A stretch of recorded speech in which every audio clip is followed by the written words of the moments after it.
Well, hello, Roxborough, Person County, and the surrounding area. We're delighted to be here today with kind of another community focus story and a little history and event about Person Memorial Hospital.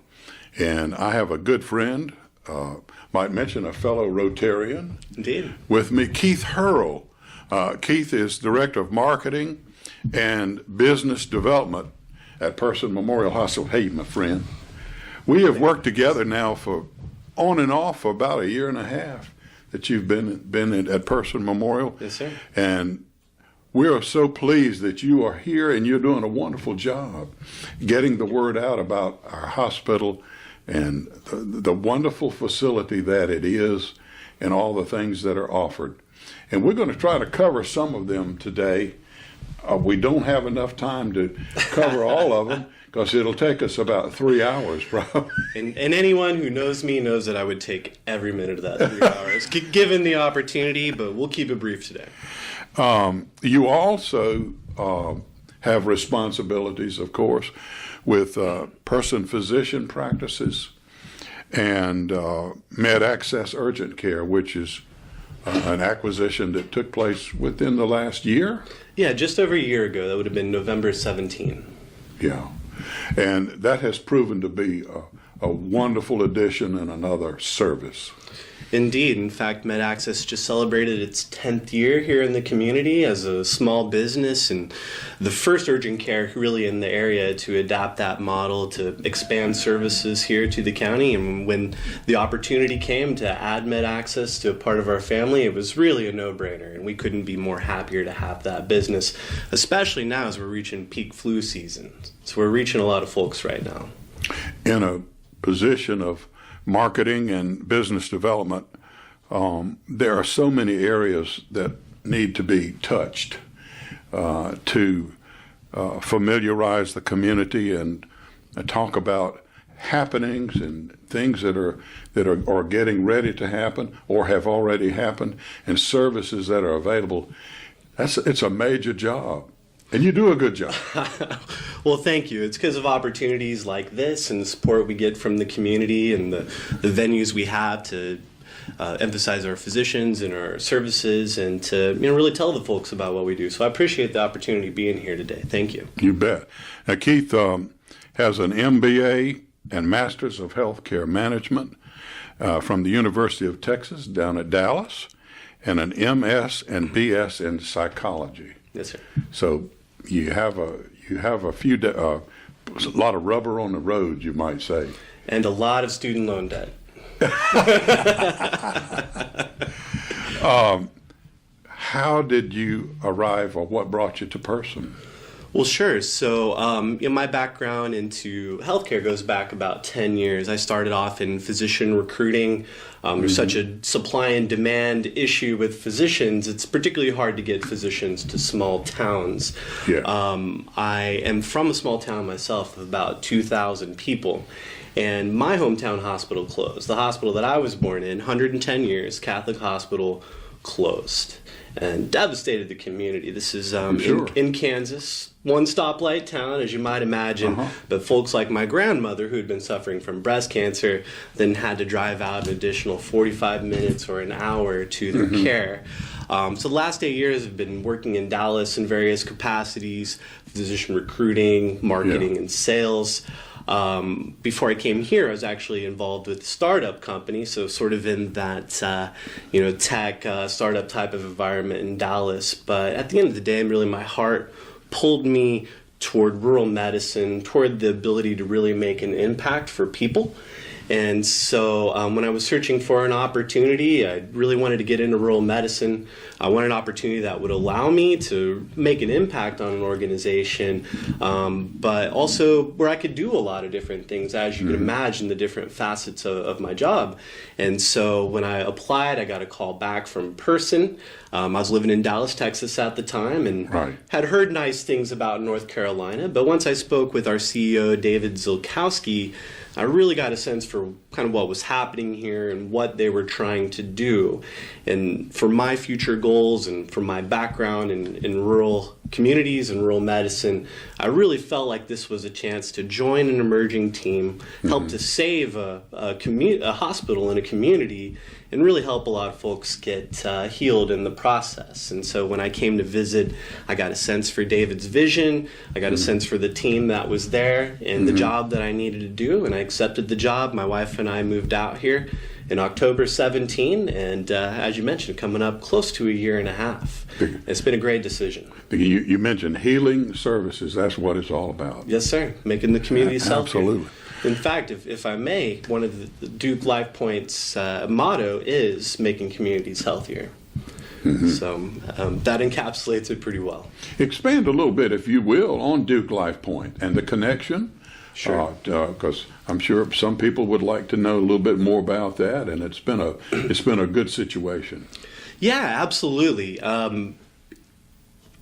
Today, almost every rural hospital has been acquired in some way or other. You still have a few independent hospitals, but for the most part, in the last 10 years, smaller hospitals have struggled to the point that they have to join a larger network, whether that be an academic, not-for-profit network, or a large system. That's just been the reality of rural medicine. And so in 2011, Person Memorial became the first hospital in the Duke LifePoint partnership. So to look at that at a higher level, LifePoint is a large healthcare system of 88 hospitals that specialize in rural medicine. So in the early to mid 2000s, they were a spinoff of HCA out of Nashville, Tennessee. So our corporate office is in Tennessee, but we have 88 hospitals nationwide. So in 2011, LifePoint and Duke both saw an opportunity to collaborate and provide a joint venture of facilities here, mostly in the area, but we also have facilities in Virginia, strangely enough, in the Upper Peninsula of Michigan, as well as Pennsylvania. But in total, that's about 14 hospitals. So what does that mean? There's a lot of misconception out in the community as I hear about it. Folks tend to think that we're owned by Duke or operated by Duke. But what Duke LifePoint is a collaboration. So Duke provides us with clinical expertise and quality expertise, meaning are we providing the highest quality of care and safety in our hospital? And so Duke provides that to us expertly. What LifePoint does for us is really sort of the business and process management of it. So it's such a large organization that allows us to be able to negotiate rates with insurance companies, get supplies cheaper, staffing cheaper. There's economy of scale there. And so Duke LifePoint is a collaboration of the two of those. But what it means is that we're still a for-profit hospital, which means that we do pay taxes out in the community. We do still provide charity care, but it's on our dollar too. So whereas Duke is an academic, not-for-profit facility, we're still a for-profit and we operate within that model. But when it's all said and done, we're our own facility. And although we're part of this larger entity, Person Memorial Hospital is Person Memorial Hospital, and we rely on the community to support us and to make sure that we sustain what we're doing. With that much experience and resources, you have learned a lot of the things and the challenges of operating a rural hospital to help you make good decisions. It's true. It's true. Well, and I don't want to be doom and gloom, David, but it's tough out there for rural hospitals. So last week, WARL just did a story. You can find it online. There's also a video about rural hospitals closing in North Carolina. So there have been 6 of them that have closed within the last few years just here in North Carolina. There have been something like 80 hospitals in the South over the last 8 years that have closed as well. And so the article highlights the impact of a community if a rural hospital were to leave. And most folks tend to regret it only after it's happened. And so I'm not saying that that's imminent for us, but operating a rural hospital on a small margin is an extremely difficult thing to do, and it requires a lot of expertise, a lot of stewardship of resources, but also requires the support of our community, hence part of the job that I do. There are so many services and practices offered by Person Memorial It would take us a long time to go over all of them, but there are some that just jump right off the page. And talk about some of the services. Sure. Well, you could essentially break it down into three different categories. So we have when people think of a hospital stay, the inpatient side of things, right? You're sick or you've come through the emergency department, you get admitted, you stayed in med-surg. We also have an intensive care unit. We also have an extended care unit, which provides 60 beds of care. About 40 of those are for long-term care patients, sort of like a nursing home type setting. About 20 of those are skilled nursing. So if somebody is coming over a sickness or an illness or hospice, they might stay there for a short amount of time. So for inpatient, hospitals are measured by bed size. We have about 100 beds in total, which is pretty good size. So that's kind of one service that you can think of. Another service that you could think of would be the ancillary services or the outpatient services.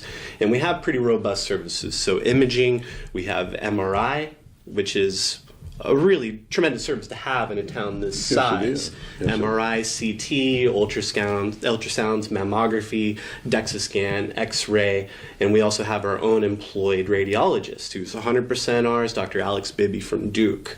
We also have 24/7 laboratory. We have a rehab department that a lot of folks don't know, does PT, OT, I'm familiar speech. With it. A lot of folks have utilized that. And the cardiac rehab is one great service that a lot of folks here in the community use as well. We also have a heated therapy pool, which was donated several years back, which is it's a very nice facility. But one of the things we're most proud of is our group of doctors. We also have our physician practices. Certainly. We have our newest physician is Dr. Arthur Thorpe. He's a gynecologist. That's right. And that was a service that hasn't been in Person County for 10 years, 8 years. It's been a long time. At least. We also have orthopedic surgery. We have family medicine. We have gastroenterology. We have general surgery. And then we sort of on our periphery, we have physicians that do operations of otolaryngology, ENT as it's known, ophthalmology. So we have a robust group of surgeons. And then you'd mentioned Med Access. And Med Access is also part of the physician practices. We have 4 physicians and about a dozen other providers working here, but also at our facilities in Chapel Hill and Youngsville. So our reach goes beyond Person County, but also to the Triangle and sort of the Wake Forest and Youngsville area. So the services are pretty expansive. This is just me pulling a number out of thin air, but I would say folks could get 90% of their medical care done right here in town. Without question. And they can do it without a wait. We often can do things same day, next day, same week. So you don't have the wait time, the expense, or the time of having to drive to Durham or elsewhere for care. I recently had some little eye work done, and Dr. Fowler performed that and did very well. There are just so many. I don't know how you remembered them all. But it's a year of practice. But you're with it day in. And cardiology? Yeah. Yeah, and there are other providers in town as well, too. And I wouldn't want to discount the other great providers we have here in town, too. I mean, from Dr. George in general surgery, who also does surgeries there, but to the primary care offices in town, and Person Family Medical, the FQHC, and serving the underserved as they do. We've got a tremendous medical community for a town this size, and I really hope folks appreciate that. I was just going to mention, from time to time, you have special training features. There's one coming up, and it's called Early Heart Attack Care and Basic Hands-Only CPR Training. That's a long title, but that's Thursday, February 28th, from 12 to 1 in the hospital classroom. Yes, sir. Things like that are just vital and fun. Indeed, they're and fun. Interesting. And our providers love to do it too. They like to get out there and meet new folks and grow our business as well. But there's a mutual benefit to it. I mean, the sad fact of it is, and not to put anybody down, but this is a very unhealthy community, and that's just sort of the fact of the matter of it right now. Together with the County Health Department, we're putting together a community needs assessment in which we have various sorts of data, but we've determined what are the most pressing and most dire health issues in the community. And so with that, we're able to collaborate with various entities, whether that be other practices, other facilities, the health department, whomever, to really target those big health issues. And so heart attack is one. Next month is colorectal cancer awareness month, and so we're planning some big events around that. We're doing a series of lunch and learns both in our hospital, Piedmont Community College, the Senior Center, to try to provide education. Because education, when it's all said and done at the end of the day, David, each person is responsible for their own health. We're here to support you. We have the services when you need it.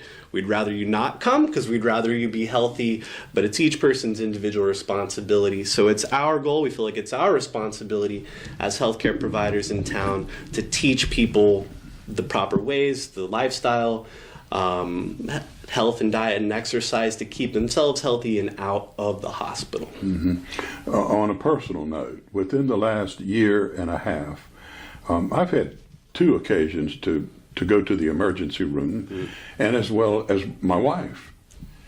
And I can't tell you, the experience we had is 5-star. You have a wonderful emergency room facilities. There's kindness around and concern, and they can't do enough to help you. I really love your emergency department.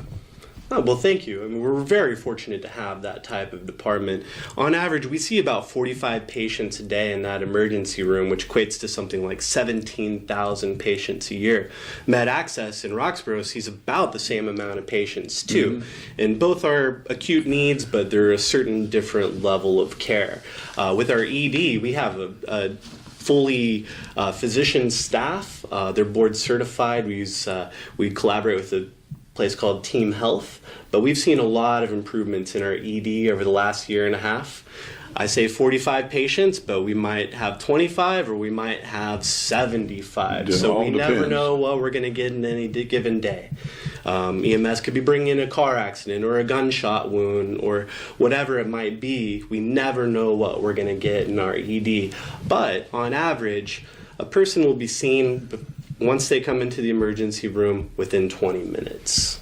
Our average is under 20 minutes, door to the room. Recently, we had the opportunity of interviewing one of the hospitalists, and they do a marvelous job also. Thank you. There are 2 of them. Yes, sir. Yeah, that's kind of a new development for us. The community knows Dr. Kenneth Strawn really well, and Dr. Kalyana Bodapati, and both of them received promotions and kind of went by, but we were extremely fortunate to get a pair of hospitalists.